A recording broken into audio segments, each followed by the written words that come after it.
travel to a faraway jungle to find the source, each having their own reasons. Welcome to the Tomb of Annihilation.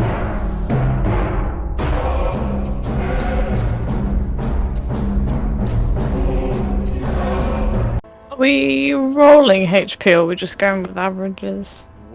Well, first things first. Congratulations everyone on making it to level 6. We are gonna go around the table and either roll or elect to. So we'll start with our boy Dusted Cole. Yeah, I'm definitely gonna roll because I'm an idiot. Okay. Nah, don't say that. Your previous total was 51, wasn't it? And you Yeah, but it has added my Constitution modifier. It hasn't added anything rolled. Correct. So I rolled a 3. You rolled a 3. So I'm adding a 3. Yeah, that's not good. Then you take, Plus your Constitution modifier. but the 3 goes up to the minimum Oh, so that's because you're a D10, 6. so it's 6 plus your Constitution modifier of 3, so your minimum is 60. Is that right? Yeah. Your maximum. Yeah, my maximum will be 60, but I will have 4 damage carried over. Yeah.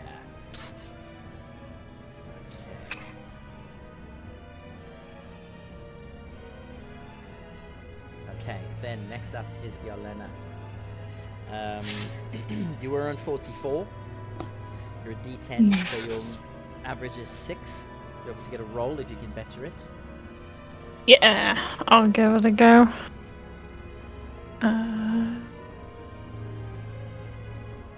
Oh! 9. Oh my god. Nice. That is awesome. Plus your Constitution. Cool. Which is a 1. So that's still a 10 then altogether. Yeah. That puts you on 54? Hell yeah. Shit, nice. Okay. Really good. That's very good actually. That puts you almost like close to Dusted. Next up is Lunan. I see you've decided to take the average. I've added the average at least. Alright then, that sounds to me like you'd like to roll as well. So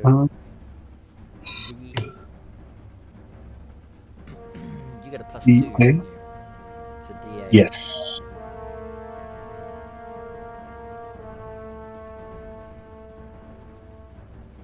I will have 51 after this. Nice, okay.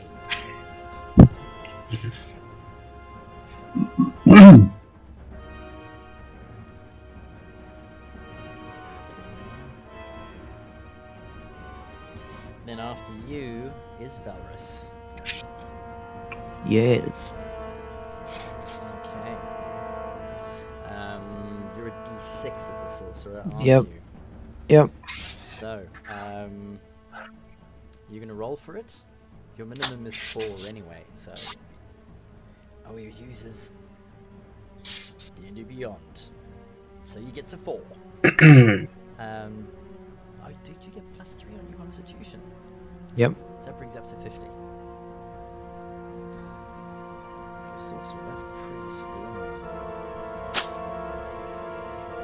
Sacrificed my wisdom. Wow. Okay. Need to and bring then it up now. Last up is Vargo. So I choose average. You went for It's already added. Yeah, do you not want to just roll a d6 and see if you beat it a little bit? Nah, I'm fine. Oh, definitely not a risk taker. Okay. Let's quickly save this then.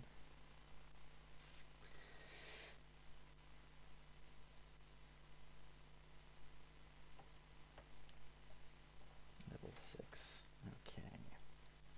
If I close this, and I can just update our background.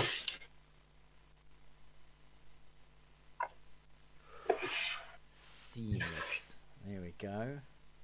Alright. Awesome. Congrats everybody. So, oh yeah, there was one thing I wanted to double check on then. gaming schedule. So we're on the 9th, so our next date after this is the 16th. And then we are only again meeting on the 7th of December. Yeah? The 30th we could potentially change that to a one-shot. Obviously, let me know if you guys are keen. I know, Anders, you might have a couple of... Well, I'll have the schedule somewhere. Yeah. Alright, let's have a think about that one. So, we're on next week as well. Awesome. Welcome back Mhm, then, mhm. everybody. So, our party, Fortune's favoured, have travelled down the continent of Chult on a mission to end the pirate menace, threatening to assist in the war between the dwarven clans and Fort Belluarian. The pirates were hiding out in a cove called Jahaka Bay, and consisted of 3 pirate vessels and captains, for which a great reward was on offer should they capture, kill, and bring back heads, sails, and destroy the boats themselves. With the aid of Musharib and Hugh Hackenstone, the party teleported to Kirsabal and then travelled across the Eldani Basin to the river Tath, and quietly managed to paddle their way into Jahaka Bay, reaching the pirate hideout within 8 days. They spent the evening gathering intel and noticed 3 pirate vessels in the bay. The one anchored in the cave they couldn't see so well. The one outside the cave they saw, and then the third, which traded places with each of them. The very next night, with a storm raging above, our party magically walked on water to deal with the first pirate vessel anchored outside the cave. Making quick work of the sailors, they broke the helm and the ship's rudder, and then moved on to phase 2 of their assault.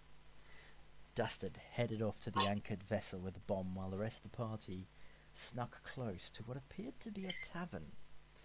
Dusted managed to sneak into the pirate ship unseen, plant the bomb, dive off the ship, and, after a small fumble, managed to reach the cover of a pillar in the center of the cave before the bomb went off. At the same time, Yelena, Lunan, Valrus, and Musharib charged down the side of the tavern. Vargo entered the tavern from the south. In a pincer movement, they destroyed the pirates in a frenzied battle. Hugh frothing at the mouth, with Dusted leaping high onto balconies, slaughtering bandits and pirates, manning the ballista. After 8 rounds, the party were the only ones left standing. Not even the pirates passed out in the tavern survived.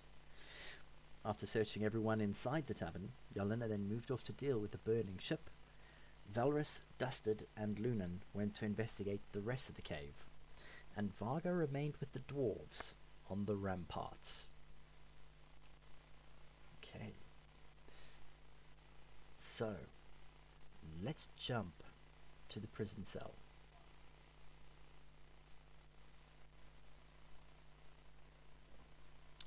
Right. It is about 15 minutes until the allotted time that you wanted to finish and get ready for the other ship. As Dusted, Lunan, and Valrus, you paddle slowly up to what looks like a natural small outcropping. 3 feet high, there is a platform with stairs chiseled into the side of the cave mouth, the wall of the cave. And above it, you can see bars. They actually look like they're made out of bamboo and lashed together with vines. Sturdy, obviously, not sturdy enough, for there are 2 prisoners lying inside the cage at the back of the cave. One of them looks to be a green dragonborn, and the other one a lightly tanned human. The rest of the cave is covered with sticky dried blood. The body of a half-eaten person is washed up against the inside of the bamboo bars, almost as if trying to escape and caught by the sharks and tried to climb back in. Some of the other bodies, of which there are 4, look like they're dead from where you can peer inside. Their faces are gaunt.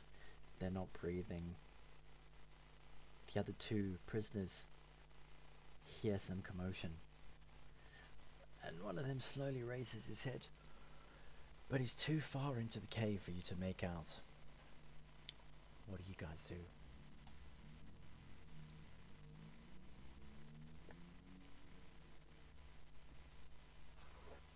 Let's get the Dustin's gonna take.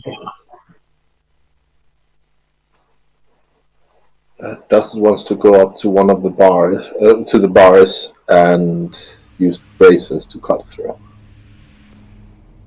Okay. You're gonna climb rather than out. trying fumbling with a lock. Yeah, So you're gonna climb out of the rowing boat. yeah. Okay. Then you move up to the bars as you slowly climb the stairs. Why don't you roll an attack for me, please?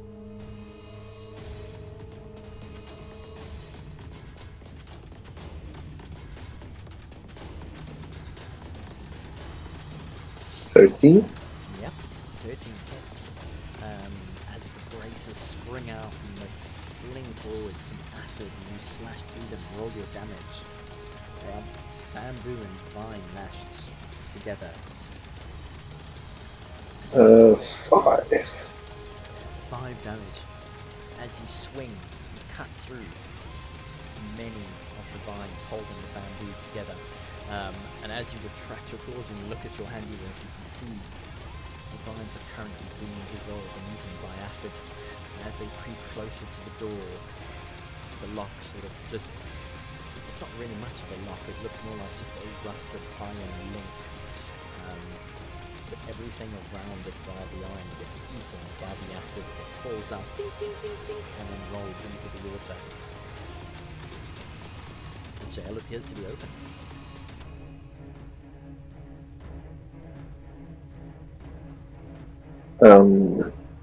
Does anyone else want to climb up? Because in that case, Dustin will try to help.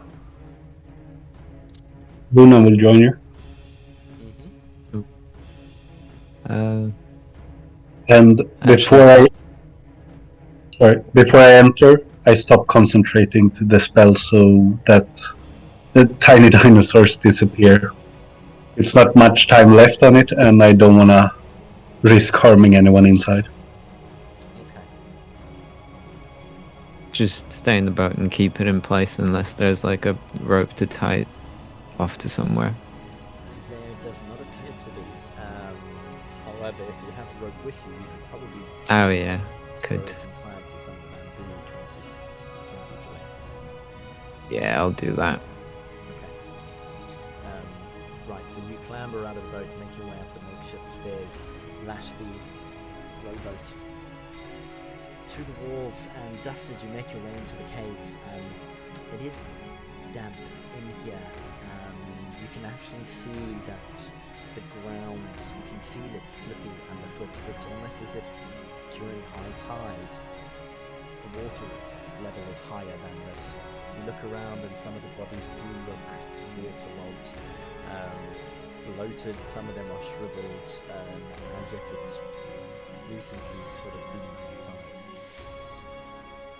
And sitting on the walls, leaning against the back, are two bedraggled yet alive humanoids. The human... Pasha, can you stand?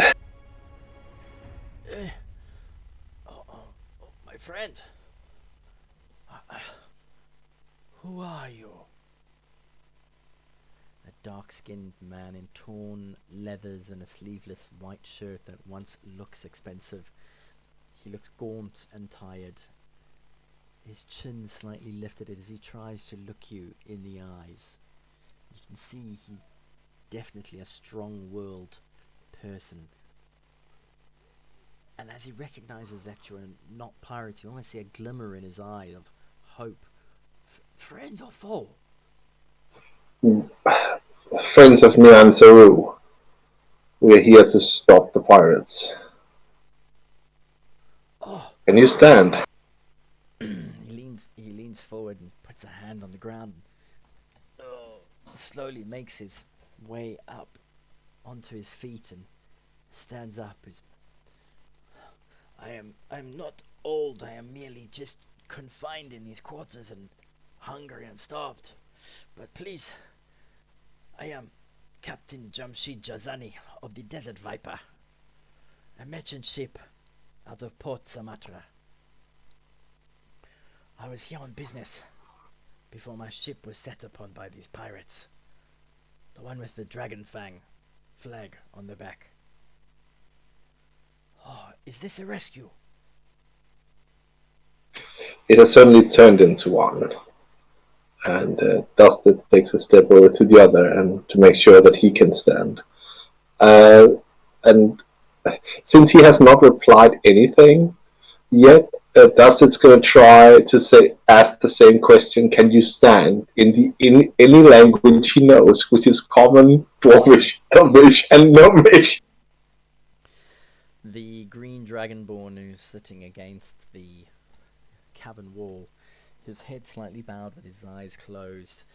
You just notice he's also cross-legged as his eyes open and he looks up and yes, I too can stand. And without putting his hands on the ground, he almost stands up in the Chultan fashion that you've seen the other people that you've met in the jungle do, specifically the other Tabaxi. Greetings. It is good to have rescuers. I am Aris. My pleasure. I am Dusted Cole. This is Lunan Estella Sol, and this is Valrus. The Dragonborn nods. Blessings be upon you, yes. Oh, my friends. So, you are rescuers then? Yes, but we have a conundrum. One of the ships will be back very soon, which I suspect will be the Dragon Claw because it's the only sails we haven't seen yet. Yes, my friend. The other ship, you know, they left the night before last. They change over sometimes each night, and other nights they do not. Every other 2 days, perhaps. Given she's gone out on a hunting mission, I do not think that she will be back tonight. Then we must stay here and wait for them. In any case, and Dustin digs into his backpack and gives both men 2 rations.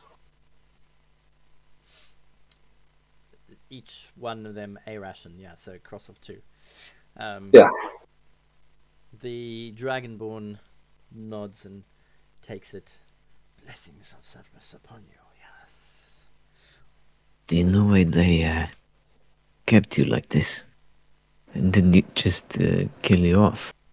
Oh, my friend, we fetch a price. We are hostages for sale. Thought so.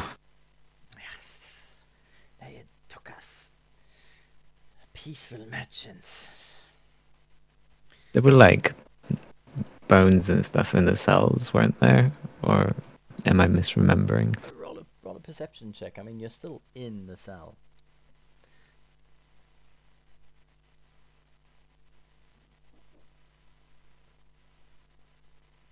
Yeah, I mean, looking around, you can see that there's definitely marks of bones of some sort. There's bits and pieces that look like they could be bones of prisoners previously. It's only the big pieces jammed into the corners. It looks like the sea might reclaim the rest. When they don't find buyers, I say they just leave the people to rot. Yes. Food for the ocean.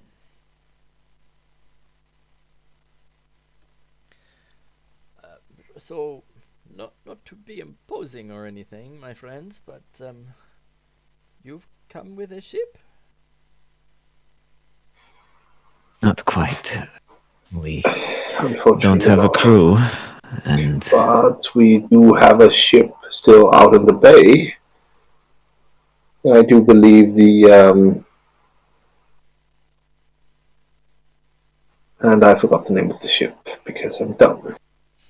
I got the ship. The flag I took was from the Sturge. The Sturge is So the Sturge is still in the bay. So we have a ship in that regard. Oh, this is good news then. Oh, we can weigh anchor and set sail, yes? none of us have experience as sailors. Ah, my friend, did I not just tell you? My name is Captain Jamshid Jazani of the Desert Viper. I am a captain. Understood. I can sail any ship. You only need to give me and point me in a direction. As long as the ship she sails. This That's may good. change things. This is all good, but we still have to take care of the pirates on the last ship. On the Emerald Claw, was it? And Dusted looks to the Dragon Fang. captain. The Dragon Fang. Hmm. We have been required to. We have been asked to take the ships, capture the ships, or destroy them. I see you do good work. And he peers past you at the burning ship where Yalena is slowly trying to put the fire out. Yes, that certainly is not going to sail again. Is this what you did to the other one too? No, that is in the bay. It is intact. Ah. So, I mean, no disrespect, but I've been sitting in this cell for days. It would be nice to be able to stretch my legs out there, my friend. My apologies, Captain. This way, please. Oh, too kind. Too kind. We'll just need to clean out the pirates on the inside. The place probably reeks by now. What? I have an idea that it was already reeking with there was still pirates here.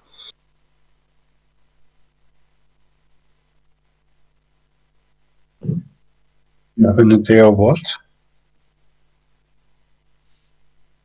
Say what?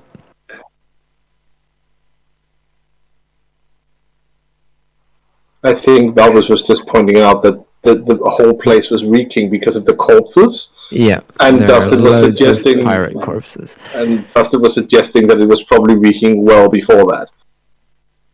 That's true.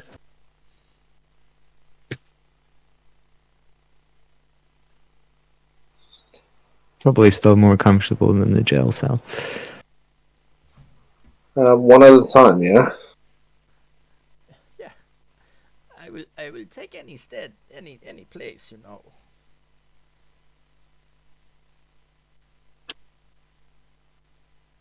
Suppose we help them on the rowboat.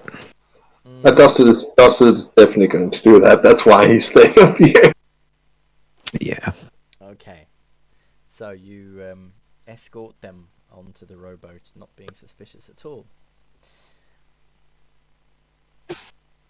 Okay, and both the. I said that my ears perked up at something the Dragonborn said, and I'll just keep that for reference to later. Mm-hmm. Alrighty. Cool. Lunan, you staying behind? Or you getting in? I'm in the boat. Alright, where are you guys headed off to? I would say our goal is just to bring the boat to the bay. It's probably faster to walk than it is to row across the bay or across the cave, right? For us, yes, but for these prisoners, no. And I don't want my ankles nibbled at by sharks. As you wish. So where are you going to hitch your ride? I suggest here. Okay, so you're going close to the burning ship.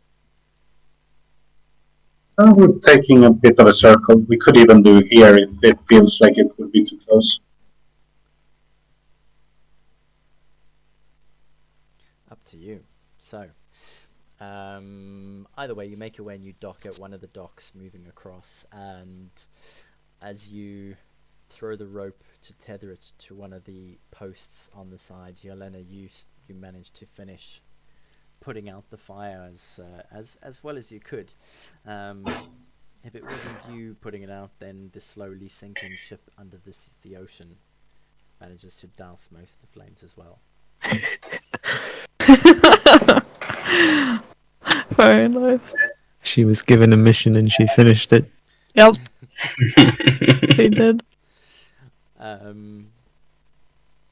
Vargo, you've been standing on the rampart basically. I've been trying to ask the dwarves to man the ballista for when the enemy pirates come. Alrighty. So the two dwarves setting about stripping it down, cleaning it, putting it back together, finding barrels of long ballista ammo, getting the place set up. What are you going to do in the meantime? In the meantime, I will ask Arky to fly a little bit outside the cave complex. Mm-hmm. Maybe fly around the stirge. Okay. And I'm ordering him to come back when he sees another ship making his way into the bay. Okay. Just so you're aware, your 100-foot range Mhm. is basically just beyond the wall of the fort and the central pillar in there. So obviously, Arky will fly around and then return, but you'll only pick Arky up once he gets within that range. Alright, shouldn't take that much if his flight speed is decent. Fly speed's alright, yeah. Okay. Right. As you guys are all busy putting out fires, the dwarves are setting stuff up, and you're letting Arky range and scout around. You noticed Dusted Lunan and Valrus heading back in a rowboat with two humanoids, one dragonborn and one lightly tanned male human. Just as the flames go out, Yelena. Whoa, have you found more people to feed to the sharks?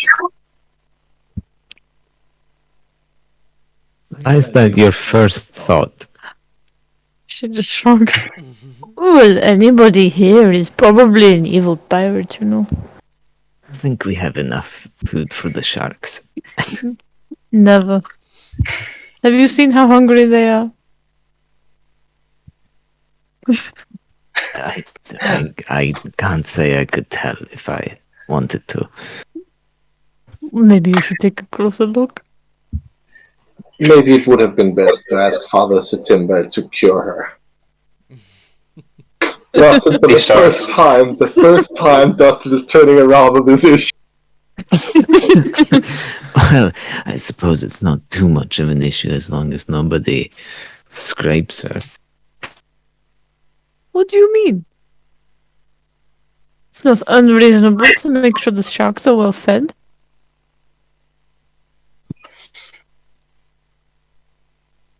Dustin climbs up on the tries to help the gentleman across. Mm-hmm. Alright, you help them up onto the jetty. Oh, my friends. The human guy looks around, he's like, you are just going to leave the bodies lying out in the open like this? No, we're feeding them to the sharks. Oh. Along with you, I think.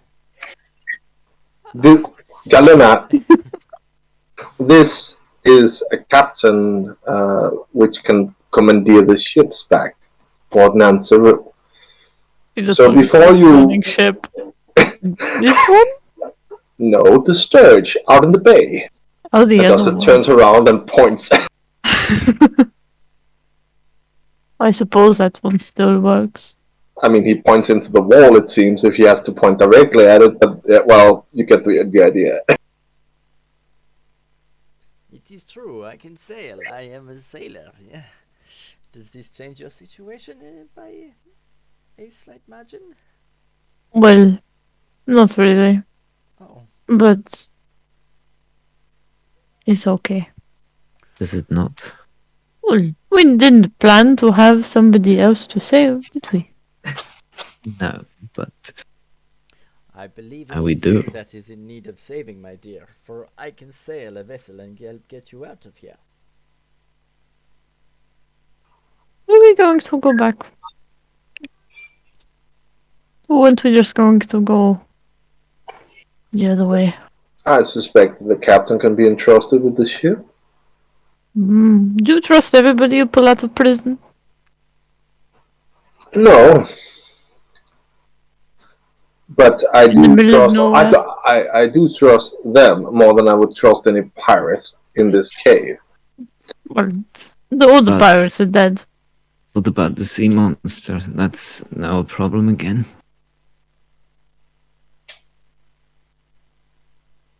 Yeah, that one will be a problem if we take multiple ships. We're going to need a lot of treasure to throw to the bottom of the ocean. Then that's good. A good thing we're going to the mountain. What was it called? Worm heat something. Volcano. Sorry, Don't be. You said I didn't hear what you're saying. So I was like, pardon.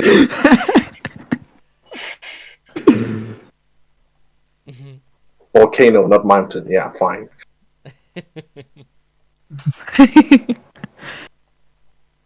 Hmm. Hmm. Your suspicion is admiring, but it's hardly fitting. So What do you mean? I am not the one who likes to trust random people and, protect thieves. I wasn't protecting thieves, You and didn't we want me have. to kill Bert. You wouldn't I let had. me kill him. I didn't stand in your way when you tried to kill Bert. I was sitting at the fire making breakfast. It's true, actually. It was the rest of you. the Dragonborn kind of looks around nervously at your conversation as There are more important things to worry about than attacking random merchants that is found inside a pirate cave. This is for the greater good. And we are actually still having to find this damn thing, wherever it is. Hello, guys. Already arguing? Oh, my apologies, Captain and Ares. This is Jalena. just Jalena, Justin with a sort of Jamshid Jazani. Pleased to meet I'm you. Jason, and this is angry. Vargo. I'm not angry. Oh. I just. Temperamental. I'm not temperamental either. Which Sword. form are you There's on, Jelena? nothing wrong with my sword. I Summer. think she's still on summer. All right. But she hasn't changed since you got the sword, had she? No.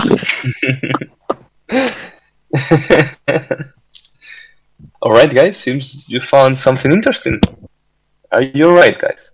I say to the Dragonborn and the human. Is he a human? It's a dark-skinned human. Yeah. Yes, my friend, thank you for asking. We have been given some rations, which was good. My thanks.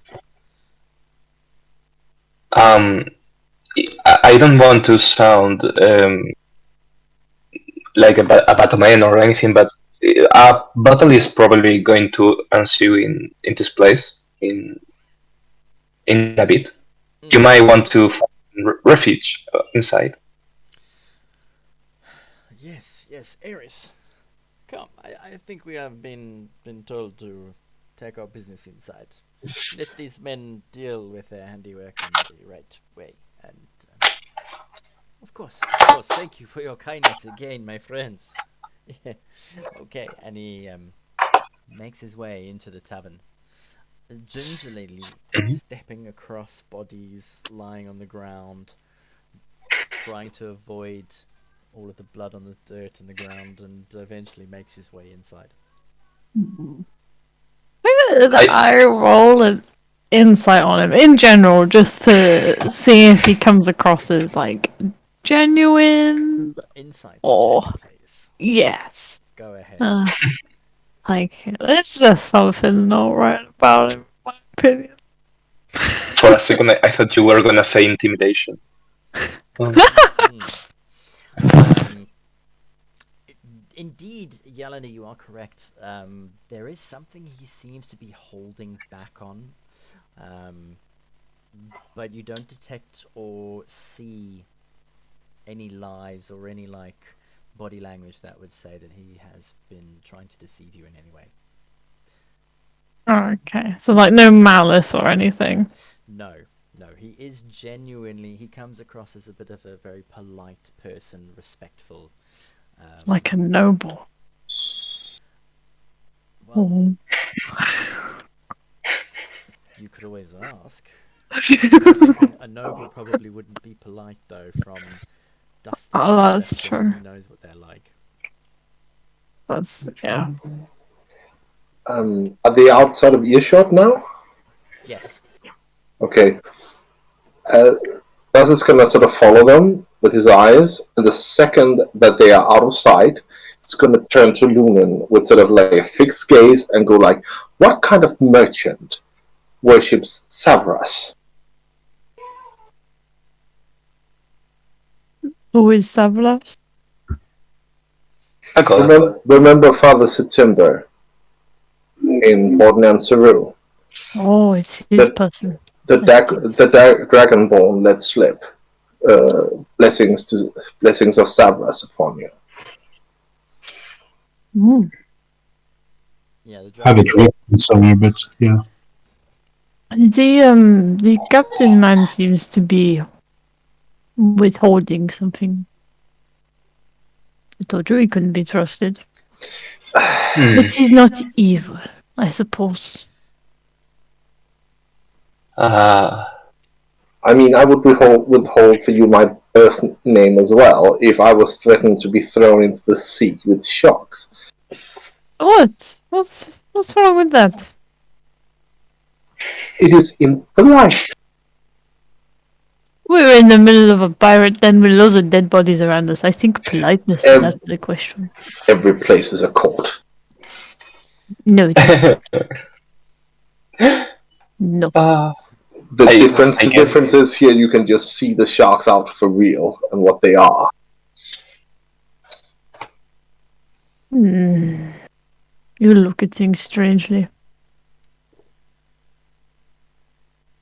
guys, I understand the situation is strange, but I really think we should start making preparations for when the enemy shows up. That is true. What are we doing with the bodies if I'm not allowed to feed them to the sharks? That depends. Did you guys already search all of them for coin I and believe. such? I think we did You've last only session, searched yeah. the end door. Oh, the indoor ones. Oh. None of the ones Oh, that in lead that out. case, in that case, I will help you. Help you all doing that as quick as possible. So the pirates might not arrive today. Should Wait, we what?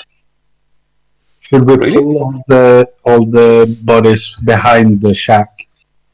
I was thinking of putting them behind the barricade, like over there. This is what the merchant said. How does he know?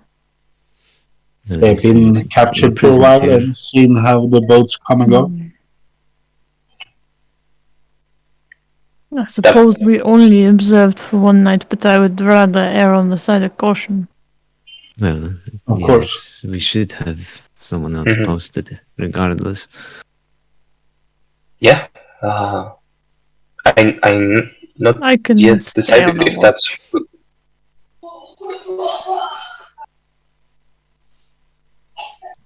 well. In any case, it doesn't change what we have to do in the short term.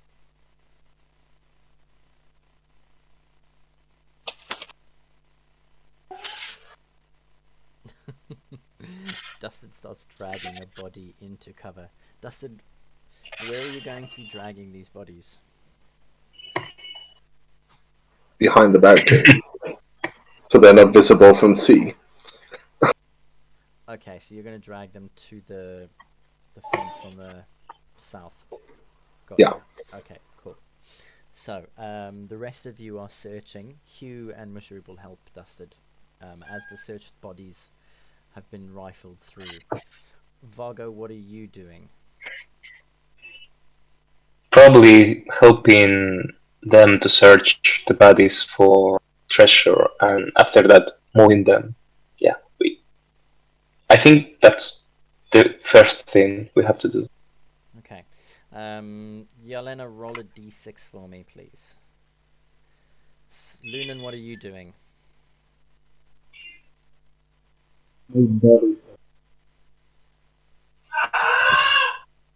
What's that? You searching the bodies? I will help move bodies that has already been searched. Okay, cool. So, there's 14 of the lowest tier of pirate. Yelena with a 2, you find Right 340 down. gold pieces worth of gold jewelry. 340. Yeah. Yep. You find 500 copper pieces.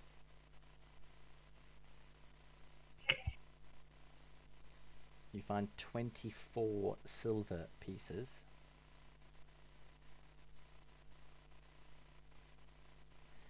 And all of them are wearing salt-stained and cracked clothing. They've got cutlass, scimitar, billhook spears, your standard usual cachet of pirate weapons, but nothing really valuable on the first wave. There is one tribal warrior who is in that melee outside over there, so he's carrying a spear. Roll a d8 for me, please.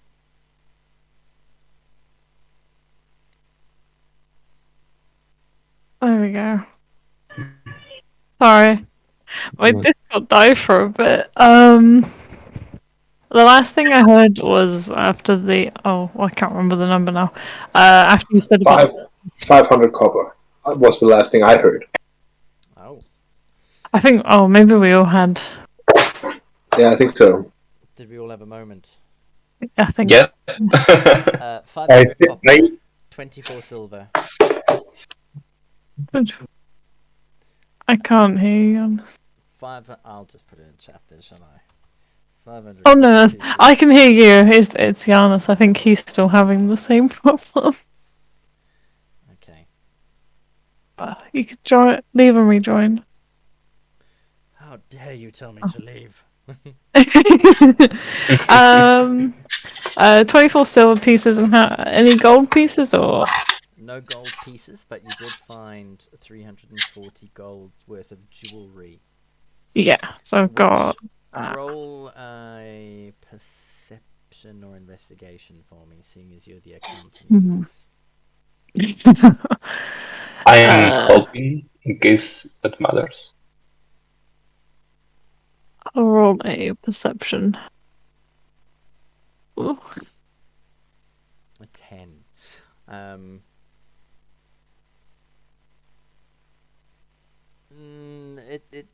the only thing that strikes you as odd is that none of the normal pirates have got any gold coins on them at all.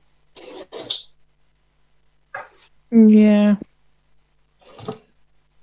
Alright, now roll a d8 for me, Elena. Oh boy. Another 2. Okay. with a 2, you find the pirate is wearing a gold necklace worth 5 gold pieces. So jewelry, 5 gold pieces worth of jewelry. He's got 2 copper pieces in his pocket, and that's it. Basic cloth and leather armor, which is all a bit tattered and shredded and stuff, not really worth much. Right, then that brings us to the 2 lieutenants. The one was carrying a great axe. He was wearing a pirate patch over his eye. And as you search him, you find a pouch of 14 silver pieces. Yep. And there is a pipe which is loaded with some sort of herbs.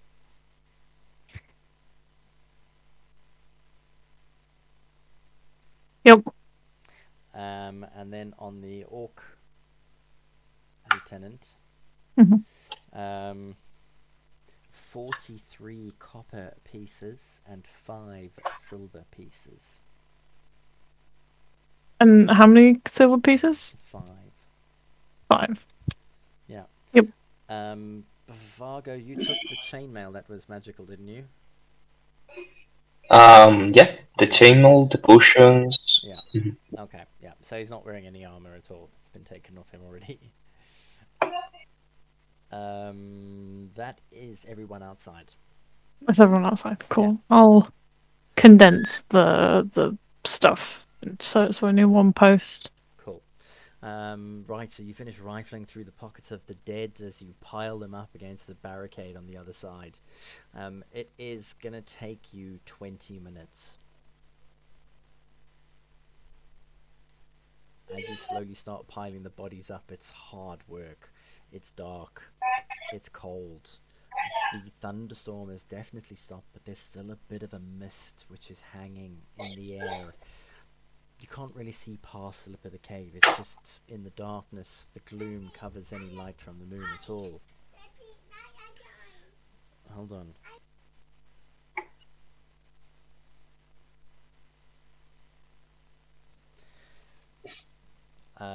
By the time you finish, you would probably guess it's past the due time by about 10 minutes. No pirate ship. Arky hasn't come back.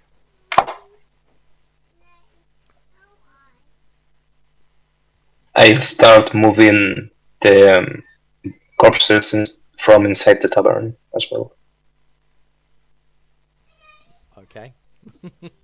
Wow, thorough. You walk into the tavern, and then as you do, you notice that the humanoid and the dragonborn are asleep. They've stretched out themselves in the far end of the tavern opposite the big set of double doors, and they're lying on the ground asleep.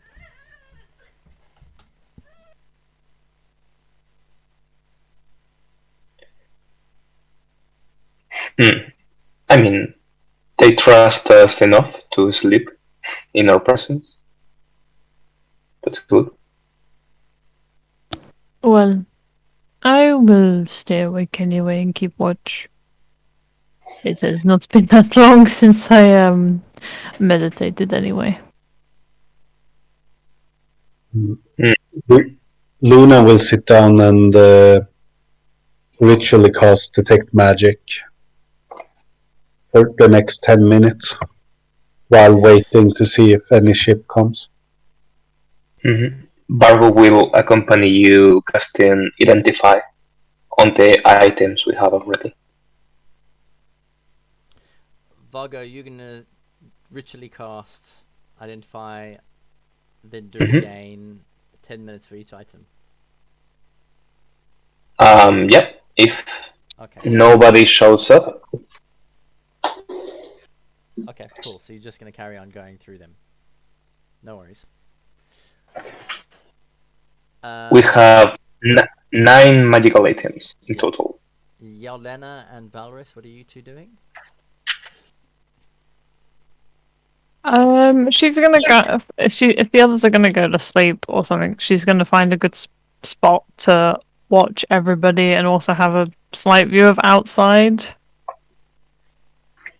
She wants to keep an eye on the new people. Okay, so you're gonna almost post. Let me just do this quickly. So these two guys are sleeping inside. Actually, it's inside the hut in the corner at the back. Okay. But that's inside the hut, away from everyone Yeah. else. So you could stand, you could post yourself at the double doors, and you could see right to them. Yeah, she'll do that.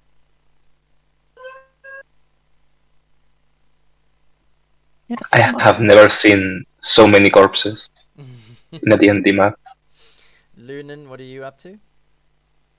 As soon as I have detect magic activated, I will do a quick scan over all the dead bodies to make sure nothing magical was missed. Okay, one final scan. And then I will walk in and walk past the two sleeping former prisoners to see if they have anything hitting the radar. Okay. Valrus? Wait, what time is it exactly? At about 6 minutes after midnight. And the ship was supposed to arrive at midnight. If it was to arrive. Yes, if that's what you were told. Oh, he'll probably stay up for a little while longer, like an hour or so, and then go to sleep as well. Okay. And Dusted?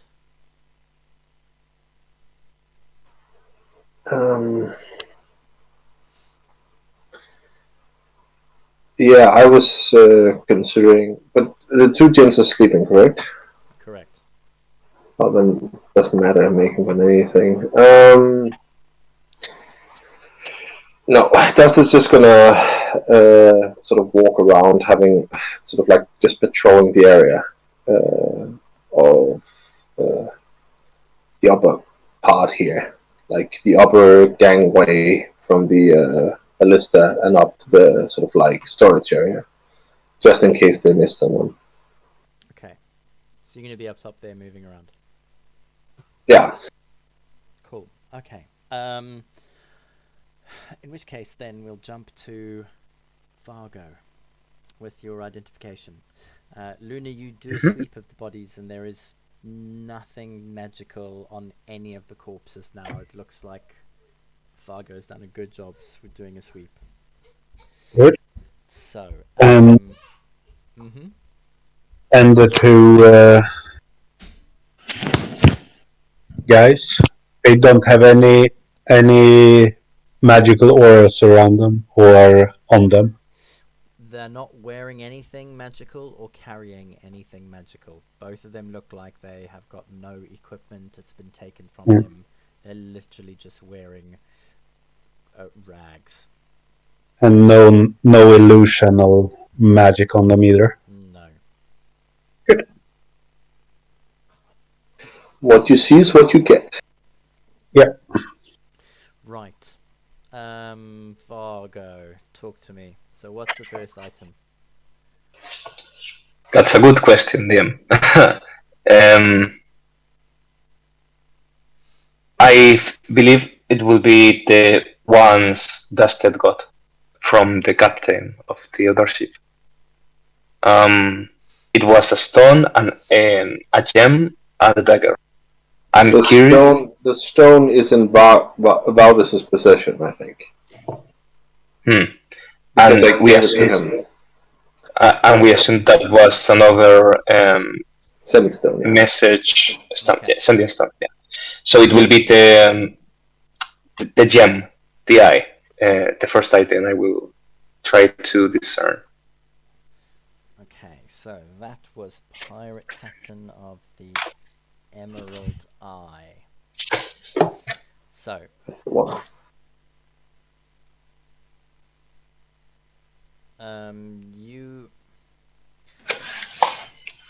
Is the gem an emerald, actually? Okay, so the eye gem is indeed magical, and it is a ruby, number one. Mm-hmm. It looks like the ruby has been attuned to the wearer. Um, as identification, he is the only one that can use it. It is a treasure finding eye.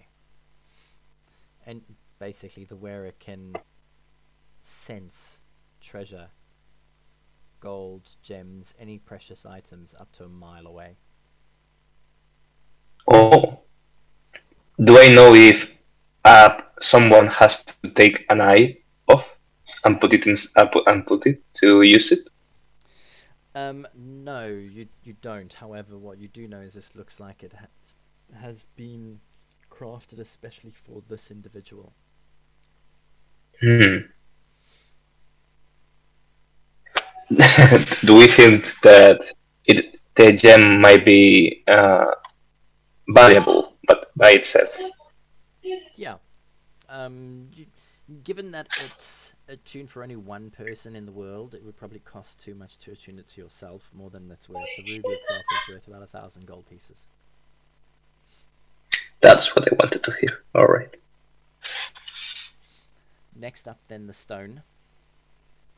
It's Go on. is a sanding stone, It isn't is it? a sending stone, yes. Alrighty. And the dagger? The dagger is +2. Oh, that's that. You take that one.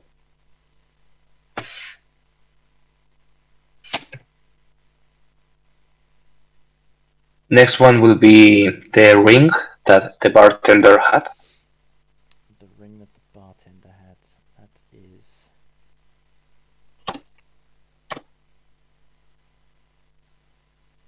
Roscoe.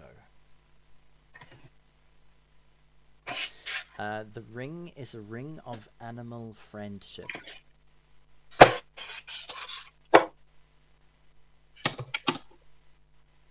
What does that spell do? Or the ring? It basically makes you friendly with one animal. You can Mhm. cast the spell Animal Friendship once per day. Alrighty.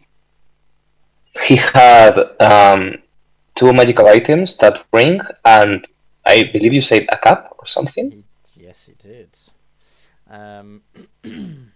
The cap is Karis's cap of cocktail concoction. With this cap, the wearer is able to concoct any cocktails, provided that they have alcohol, some sort of a mixer, and fruit or vegetables lying around. Awesome. I will need you to put that one on the treasure vault because I don't know how to write it in the slightest. Okay, hold on. I think I have to create the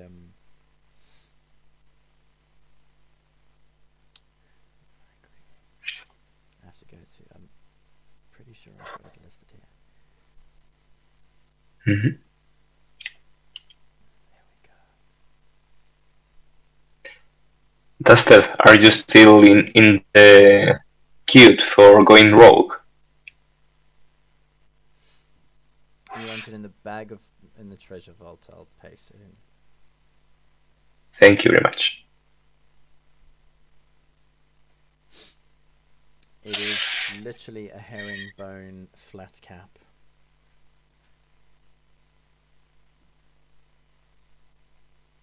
Oh my god, it's awesome.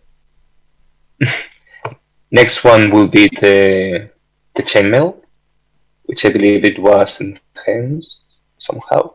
It Correct. was on the half fork. Yes, that is Mariner's chainmail.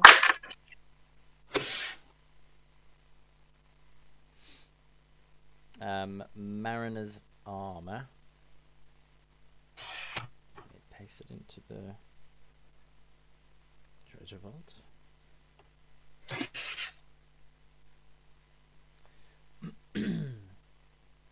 Right, so it's proper chainmail. While you're wearing this armor, you have a swimming speed equal to your walking speed. In addition, whenever you start your turn underwater with 0 hit points, the armor will cause you to rise 60 feet to the surface. Oh, that's useful. Mm. And the last things are the potions. Two found in the lieutenant, the human, and one found in the chest. Okay, 1 second.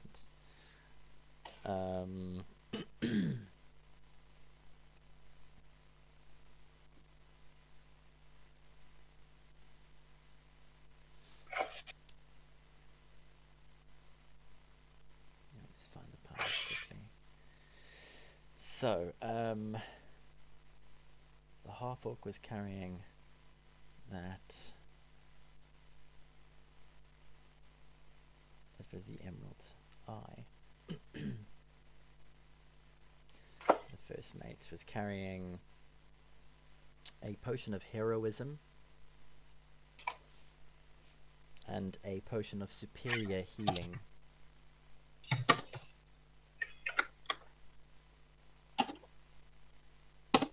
Mm-hmm.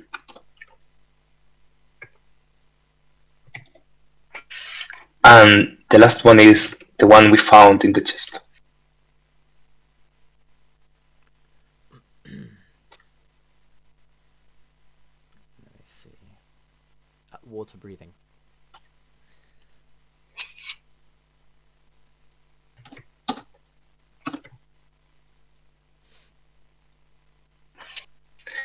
Alrighty, that's all. Okay. So, you finish identifying everything. Valrus, an hour goes past, and you don't see anything, so you head off to bed? Yep. Okay. 2 hours goes by. Is anyone else going to stand watch? Go to sleep? I think I will find Jarlena and set up some sort of schedule for sleeping between the two of us. Mm-hmm. Yeah. Yelena? Am I allowed to have another long rest? Because it hasn't been that long since I had one. Yes, you are. Oh, okay. Why not? Sure. I shall take the first watch then. The Okay. first watch? Okay, then Luna will go and sleep in one of the rooms. Okay. So then, what about Yes. Dusted? Dusted is still patrolling Okay. and keeping watch that way, I guess. Are you going How to about at that? any point try and get some rest? No. Okay, so when was your last long rest? It's been a while, so it's a level of exhaustion. When you get to roll a Constitution saving throw. Oh, that's true.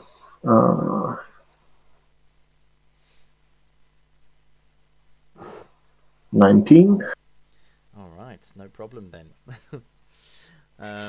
So you carry on through. The first 4 hours go by. Nothing takes place, and as Yelena and Lunan trade places, the mists seem to rise as dawn slowly begins to make itself known. Another hour goes by, and the mists almost seem to burn out from the surface of the water.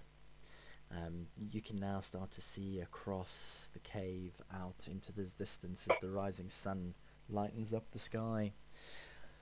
Again, you don't really see anything on the horizon, and after 4 hours, all is still safe.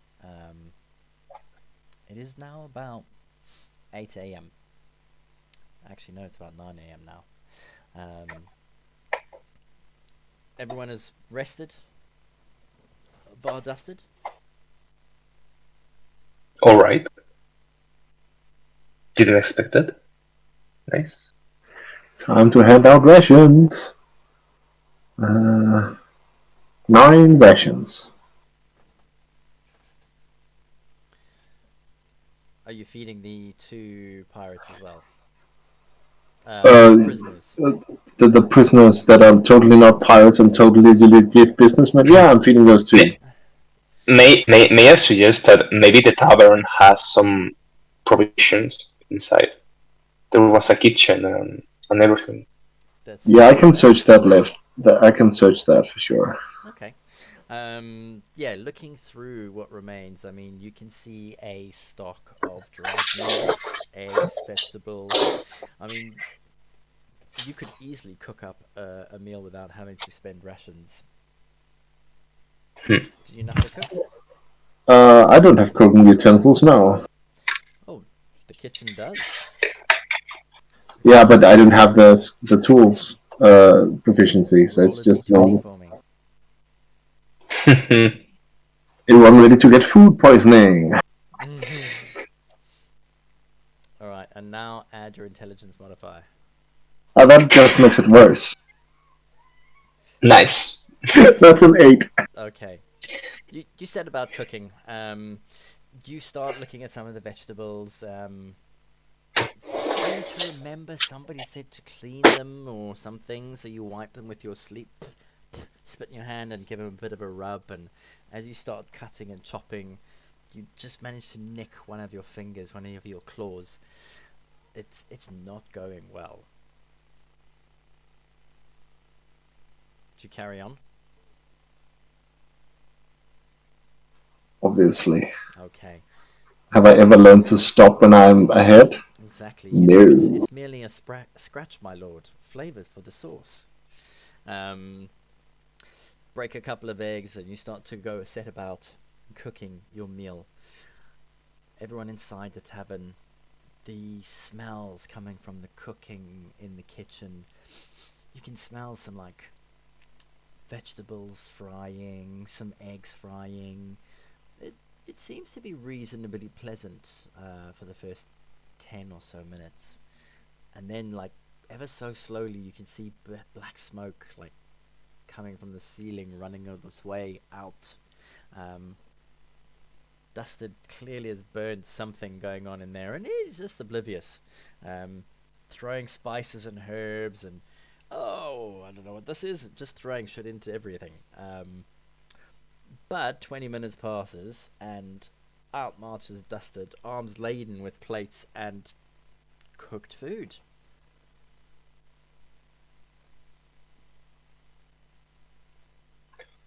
Oh, what's this exactly? Does that?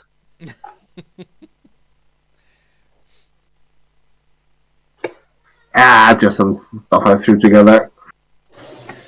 I can see that. He says actually proudly. So, what did you throw together? I just gestures to the kitchen, some of that, and some of this. Perfect answer. It doesn't You sound didn't amazing. say anything. I will taste it. Okay. For free food, yeah, you would probably still send it back, Fargo. Even the halls where you studied didn't have food this bad. I mean, you can't relate to what felines tend to make and eat, but yeah, it's definitely not good. It reminds me of times of war. Thank you, Dusted. Oh, Buster, did you never learn how to cook?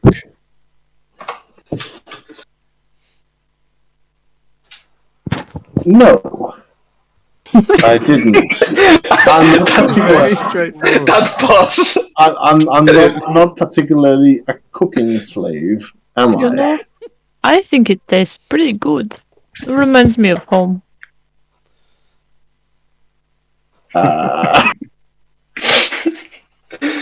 With what? What kind of food did you eat back at home?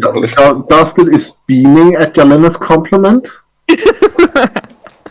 because he's eating it up. His pride is eating it up fast. Whatever my parents could throw together. You know? You know, some of this, some of that. Exactly.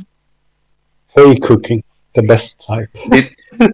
Did your parents love you? It's okay. You have to answer. Sorry. Excuse me? Because the food is bad. It's okay. Don't worry. Oh boy.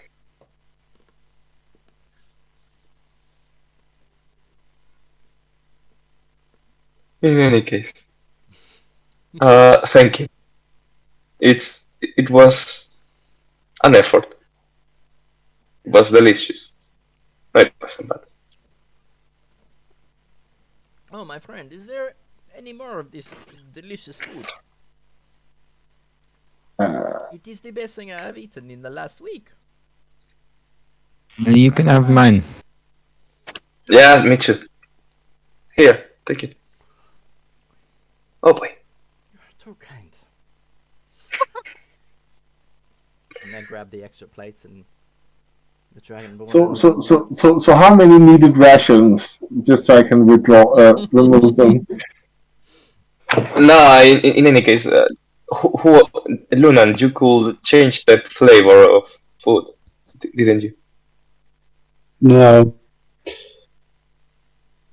Not even Loon can make miracles happen. In any case, in that case, I will take a ration. Yeah.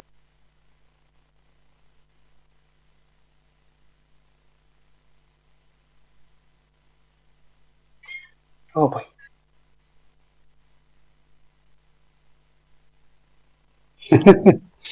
I can't ask for divine intervention yet. Yeah, exactly. However, I'm pretty sure Vargo could change the taste of it if he wanted to, or was it? Who was it? I thought it was you. Maybe it was Valerie. Valeris or Vargo had the ability to do it, but Luna wouldn't eat it anyway. He knows to trust his nose not to eat stuff that smells like that. Thaumaturgy is a what is it called? Isn't that possible to change the flavor? No, it's prestidigitation that changes taste of food. Okay. What about purify food and drink? Oh yeah, that would work too. That just removes any poison. It doesn't make it taste good. I can clean the food. I guess so. But yeah, oh my god, I lost. Lunan sits there and snacks from his bag, trying to be not super obvious. It's unlikely that Dustin will even notice because he's gotten 2 compliments for this food. So yeah, I mean, I don't think you can even change the flavor with prestidigitation. It just allows you to create odd odors and stuff. No, you can change flavors, I think. Oh, yeah, you can. I'm gonna grab some rations and flavor them up. so let's see. So we have To what I had 1, 2, hoped 3. Dusted would have cooked. So we have 3. So I have 3 rations. Does the dwarves need anything?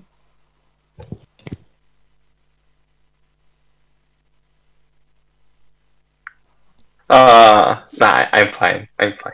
No, does the dwarves need anything? Because then I've counted down 3 rations, and no one else has to. Do the 3 rations. Yeah, I removed 3 rations, but does the dwarves need rations too? That's what I'm asking. No. Oh, no. The dwarves will partake in homegrown stew. Oh dear.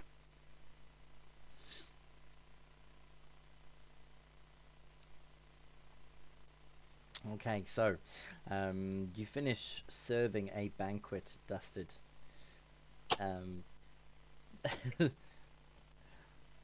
Once fed, what are you guys up to?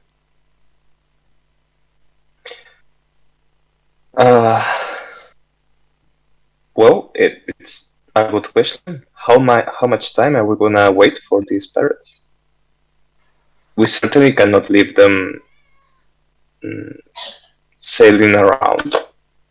As I see it, we can inform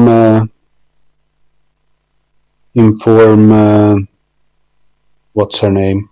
I'm horrible at this. Not Lady Lunan, but Sylvain. Lady Syndra? Mm-hmm. Mm-hmm. Yeah. we could inform her on our progress so far. No, because it has one use. Exactly. Yes, but I can send her a message. Oh, in that case, that will do. Yeah. Alternatively, we can go, since we have a captain now, we can take the fighting to them. Exactly what I was gonna say, but we could tell her that 2 down, 1 to go. Yeah, we aren't getting any younger here. Especially not the lady. I'm not sure how adept we are in naval battles. Maybe not a good idea. But we have a seasoned captain with us. Surely it will be fine. How seasoned. Right, I mean, Captain? I have seen you with a ballista, Jelena. I have no fear.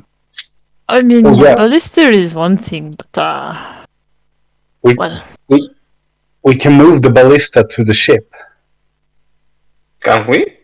I mean, there's already 2 there. Where would you put the other one? Where was the ballistas? It's on the back, right? Mm-hmm. Yeah. But we could put the big one in the front. Oh my god. I mean, but the sail. How? Sacrifices have to be made. Busted looks to the captain like with a shrug. And Luna would want to kind of gauge the captain's thoughts of our discussion of going into sea battle with him. How does he seem to react? The captain. Yeah. He's watching the conversation pass in between the two of you.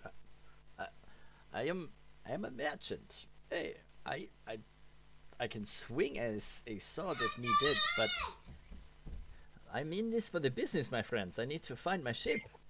The sooner A these, captain merchant. what do you sell, Mr. Merchant? Oh, you know, Hmm. I suppose you could call it space. I come from Port Sumatra, and I have a fleet of 8 ships. And what I do is I rent the space on my ships as a flea market of sorts, you know? So merchants come to me. They rent a space on the ship, whether they want to have a circus inside or whether they want to be selling wool or something, and we then sail from one port to the other port as sort of a foreign market, a floating market. I was just coming from one of the islands to the north of Chult, where we picked up our priest friend over here bound for Port Nyanzaru. To which the Green Dragonborn nods. Yes, I was going to visit Father Zitembas. Yes, What do you need to visit him for? my island. Yes, there is an evil, and it is There is a taking lot of grip. evil here. It is of some magical nature. Yes, it is taking a grip on all of my people, my tribesmen, and all of the humanoids on the island. Yes. Does it make them slowly die? No, Oh, no, it it's does not that one then.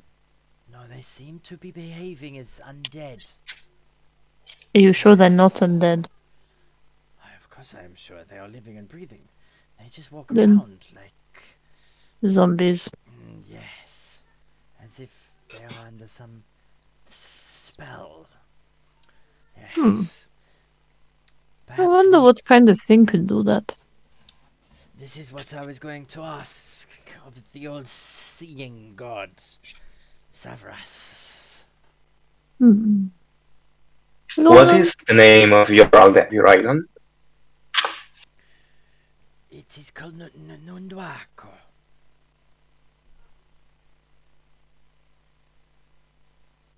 All right. Do any of you know of anything that can make people act like zombies? Some kind of enchantment, I suppose. Yeah. It has to be a spell, doesn't it? If they are still definitely people. I suspect that it could also be medicine, clearly. Some Or kind like of. they're high. DM, do I know of any particular spell that could produce such effect? Roll an Arcana check for me. Alright. 16. Yes, you do. You could have a mass suggestion spell, which would force people to act in a specific way. Mm-hmm. There are various other spells like compulsion. It just depends on how it would be delivered, but there is definitely some arcane that you are aware of that could mimic this.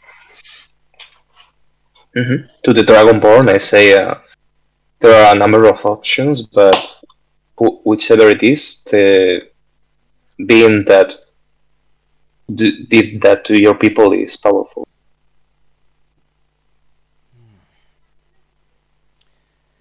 Well,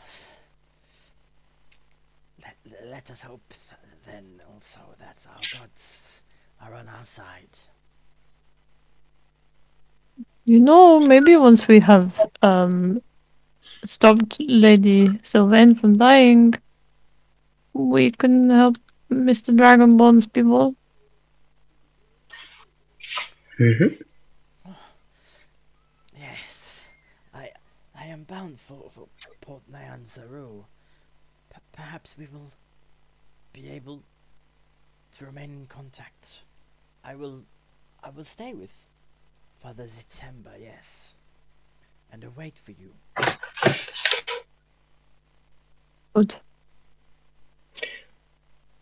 Would you be okay taking that ship, and I point to the steerage, for us to Port Nassau? The princess merchants wanted, or Lady Sylvanus was actually who wanted struck a deal with us, and they wanted the ships send it to them. So as you point out to the ship docked outside the cave, you move to the double set of doors, looking out, and I assume it's the captain you're speaking to. Mm-hmm. Yes. Oh, my friend, if she is floating and she is working, I will be able to sail her to the port. No problem. Well, there is one problem, my friend. Yeah. Yeah, that is the fee to pay to enter the bay.